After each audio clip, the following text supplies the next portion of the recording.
Assalamualaikum warahmatullahi wabarakatuh. Hai semuanya, apa kabar? Semoga sehat-sehat terus ya.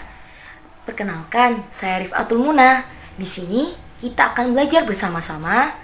Kita akan mempelajari akidah akhlak dengan tema keteladanan Rasul Ulul Azmi dan juga keistimewaannya. Kita belajar bareng-bareng ya, agar kita tahu apa sih keteladanan Rasul Ulul Azmi dan keistimewaannya itu. Disimak dengan baik-baik ya.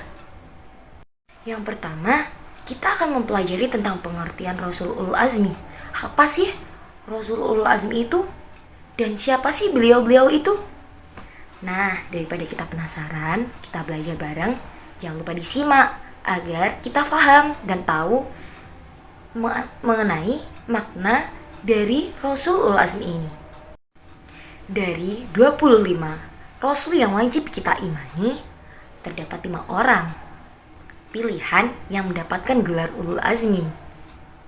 Sebelum itu, apa sih Rasul Ulul Azmi itu? Ulul Azmi berasal dari kata bahasa Arab, yaitu ulul yang artinya memiliki dan azmi yang artinya cita-cita yang mantap.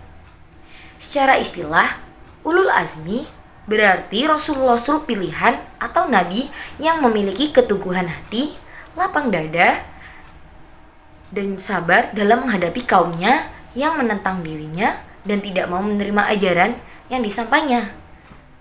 Jadi, rasul-rasul ini adalah rasul pilihan dari Allah yang benar-benar harus kita ketahui. Seperti itu. Kemudian, siapa saja sih Rasul Ulul Azmi itu? Sebelum kita mengetahui siapa sajakah 5 nabi dan Rasul Ulul Azmi, yuk simak dulu sifat utama dan keteguhan dari Rasul Ulul Azmi. Nah, selanjutnya ini adalah Rasul Ulul Azmi yang perlu kita ketahui. Yang pertama yaitu Nabi Nuh alaihissalam, yang kedua Nabi Ibrahim alaihissalam, yang ketiga Nabi Musa alaihissalam, dan yang keempat Nabi Isa alaihissalam, dan yang terakhir yaitu Nabi Muhammad sallallahu alaihi wasallam. Selanjutnya, yuk kita ketahui apa sih sifat-sifat utama dan keteguhan Rasul Ulul Azmi tersebut. Sebelum itu, Rasul-Rasul yang termasuk dalam kelompok Ulul Azmi adalah orang yang memiliki ketabahan atau kesabaran yang sangat luar biasa dan mempunyai ketetapan atau keteguhan hati sekalipun dengan susah payah dan sangat berat dalam menegakkan syariat Islam. Sehingga kesabaran mereka tersebut dipuji oleh Allah Subhanahu wa taala sebagaimana dalam Al-Qur'an surah Al-Ahqaf ayat 35. Yuk simak baik-baik tentang keteladanan kisah Nabi Ulul Azmi. Yang pertama yakni dari Nabi Nuh alaihissalam. Nabi Nuh berdakwah selama kurang lebih 950 tahun. Tetapi yang beriman hanya 80 orang.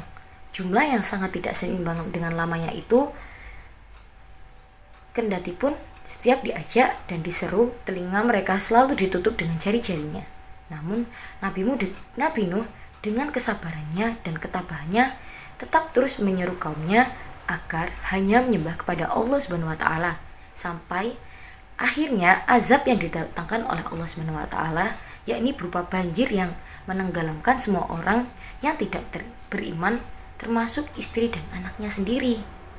Kemudian Nabi Ibrahim alaihissalam. Semenjak kecil, Nabi Ibrahim senang berdebat tentang ketuhanan baik kepada orang tuanya maupun kepada kaumnya. Kemudian, setelah remaja, dengan keberaniannya menghancurkan berhala atau patung-patung sesembahan kaumnya hingga beliau dibakar dalam api yang sangat besar oleh Raja Namrud yang berkuasa pada saat itu. Semua perintah Allah Subhanahu wa taala selalu beliau laksanakan dengan penuh kesabaran dan ketabahan.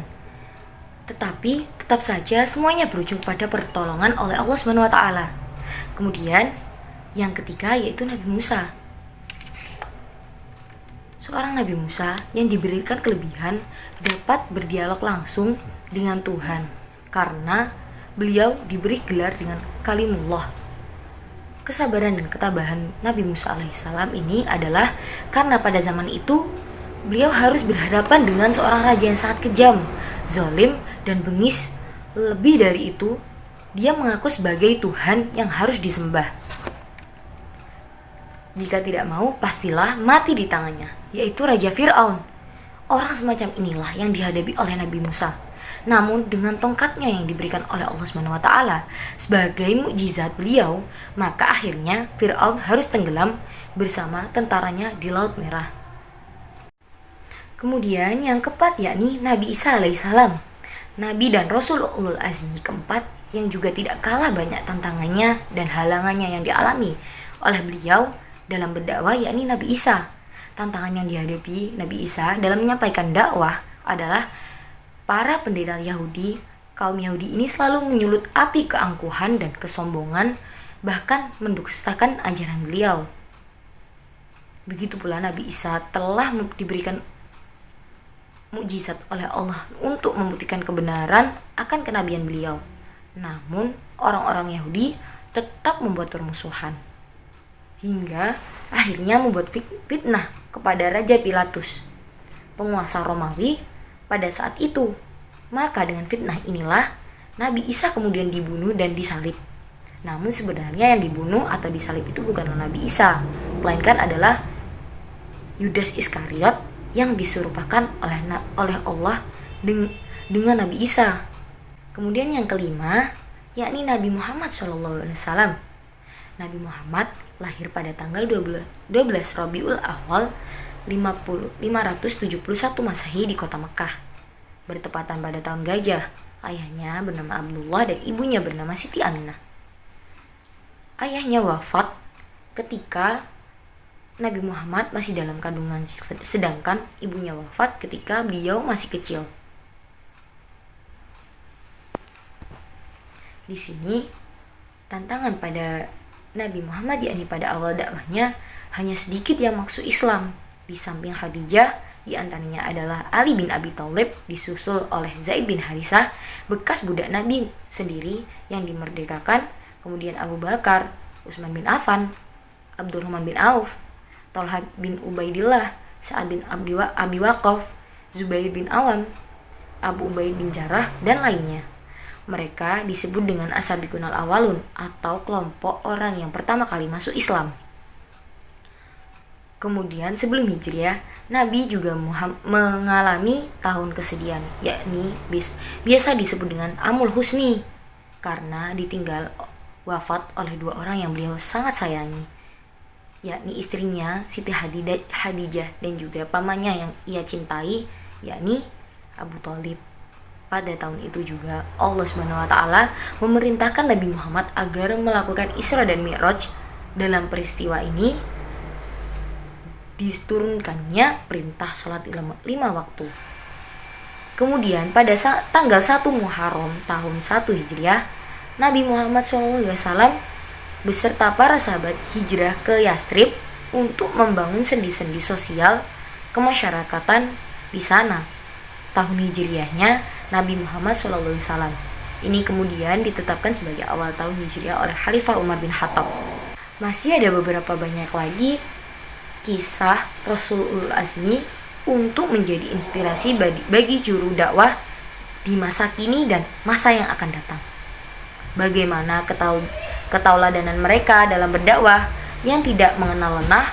Mereka juga selalu menyeru umat siang dan malam, penuh dengan kesabaran dan ketabahan, sambil terus berdoa dan memohon pertolongan Allah SWT, baik untuk diri mereka sendiri maupun untuk kaum mereka masing-masing. Materi yang terakhir yakni hikmah keteladanan Rasulul Azmi. Bagaimana? Apa saja kasih keteladanan yang dapat kita petik dan hikmah yang dapat kita ambil dari Rasulul Azmi tersebut? Para Rasulul Azmi di samping memiliki kesabaran yang tinggi, beliau juga senantiasa memohon kepada Allah SWT agar tidak menurunkan azab pada kaumnya, dan senantiasa mendoakan agar kiranya Allah SWT memberikan hidayah dan petunjuk kepada kaumnya.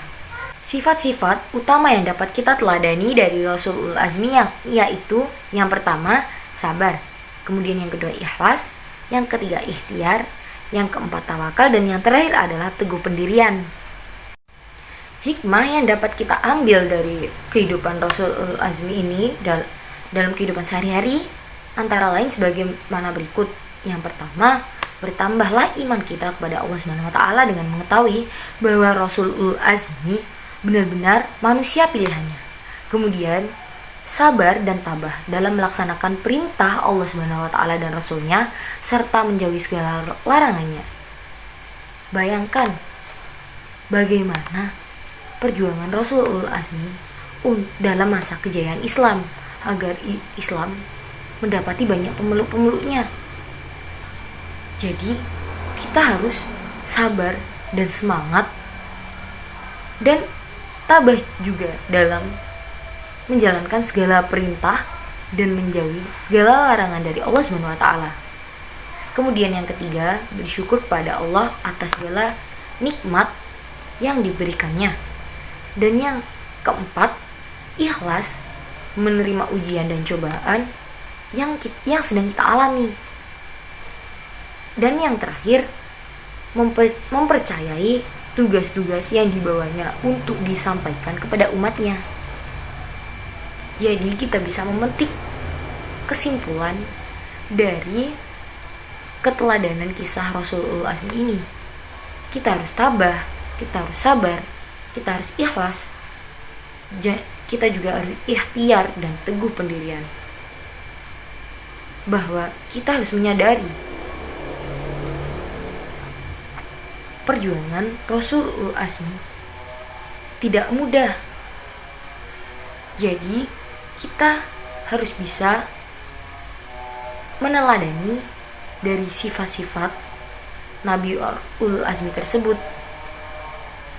Cukup sekian dari saya, kurang lebihnya saya mohon maaf sebesar-besarnya. Akhirul kalam, wassalamualaikum warahmatullahi wabarakatuh. Sampai jumpa di pertemuan selanjutnya.